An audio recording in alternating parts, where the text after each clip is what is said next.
मैं सलीम मंसूरी, खबर आपको दूंगा पूरी। थाने भोल में आपका स्वागत है।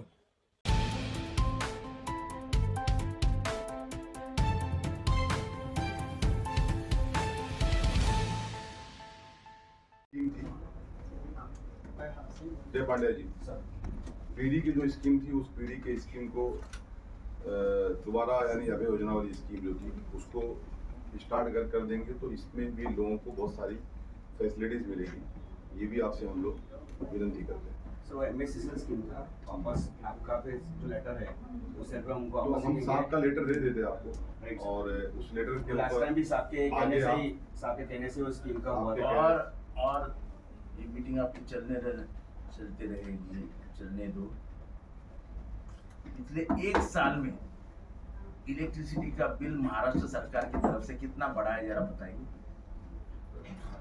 एक साल में सर, अगर मैं आपको एक साल का एग्जैक्ट परसेंटेज लेके 2020 से जब हम आए हैं तब से अब तक कम से कम 4 बार रिवीजन हो चुका है। कितना बढ़ा? फीस में कितना था पर यूनिट? मैं आपको देता हूँ। यानी जो लोगों के मन में शंका है ना कि टोरेंट वाले बिल बढ़ाते हैं, तो पिछले 5 साल में महाराष्ट्र गवर्नमेंट ने कम से कम 200 गुना बिजली के रेट बढ़ाए हैं, 200 गुना।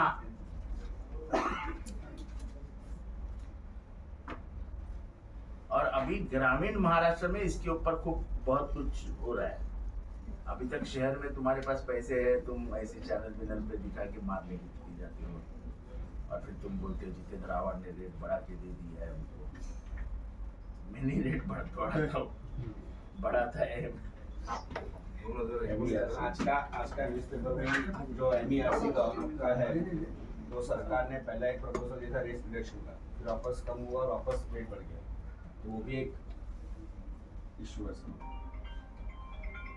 तो एक बड़ा आंदोलन महाराष्ट्र लेवल पे खड़ा करना पड़ेगा, और पूरे महाराष्ट्र में, ऐसा नहीं कि सिर्फ कलवा मुंब्रा को तकलीफ हो रही है, पूरे महाराष्ट्र के जनता को तकलीफ हो रही है। रेट कुछ ना कुछ बढ़ा दिए गए।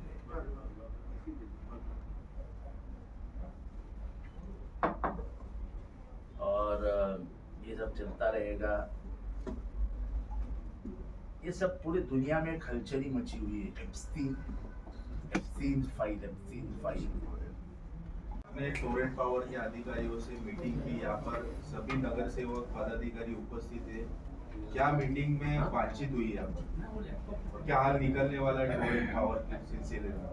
आज हमारे आमदार डॉक्टर जितेंद्र आवाड साहब की मौजूदगी में हमारे सम्मानीय नगर सेवक, नगर सेविकाएं, पार्टी के हमारे जो लीडर हैं, जो संगठन के पदाधिकारी, उनके साथ मिलकर के आज हम लोगों ने टोरेंट के ऑफिस कलवा में जो यहाँ के जिम्मेदार हैं, रिस्पॉन्सिबल हैं, जीवन कदर साहब और मिस्टर जय पांड्या के साथ में आज हम लोगों ने जो मीटिंग लिया है, उसका मुख्य कारण यह है कि सबसे पहले तो हम लोगों को ये बात कहीं ना कहीं समझना चाहिए कि आने वाले वक्त में इंशाअल्लाह ताला 19 तारीख से अल्लाह ने चाहा तो रमज़ान का महीना स्टार्ट हो जाएगा।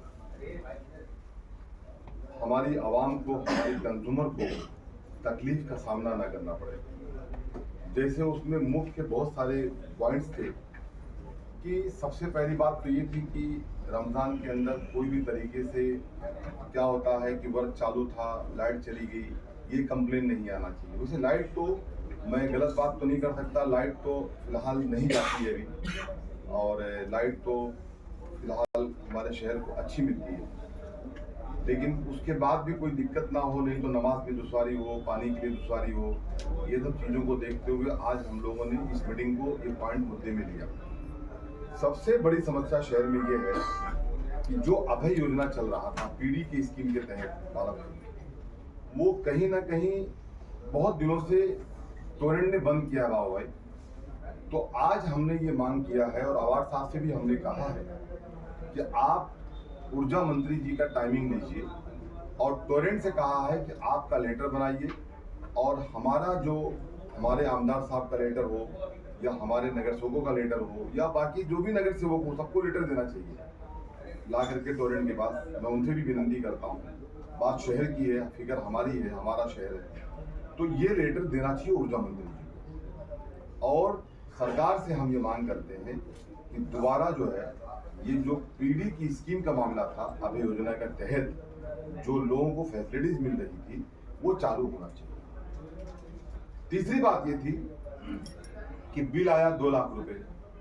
भाई हर आदमी पैसा पे नहीं कर सकता है। कहीं ना कहीं आज मैं देख रहा हूँ कि ऊर्जा मंत्री जी से मैं विनती करता हूँ कि आप इतना जो बिल बढ़ा रहे हैं, जो रेट बढ़ रहा है आज के रेट में, इसका टोरेंट का जो भी बिल है इलेक्ट्रिसिटी का, ये बहुत ज़्यादा हो चुका है, इसको कम करना चाहिए। ये मैं ऊर्जा मंत्री जी से, सरकार से मांग करता हूँ। भाई जॉर्ज भाई, असरो भाई आइए ना आगे। अरे साथ में है ना?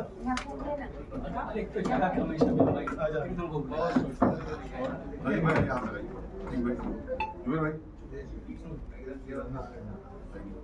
ओके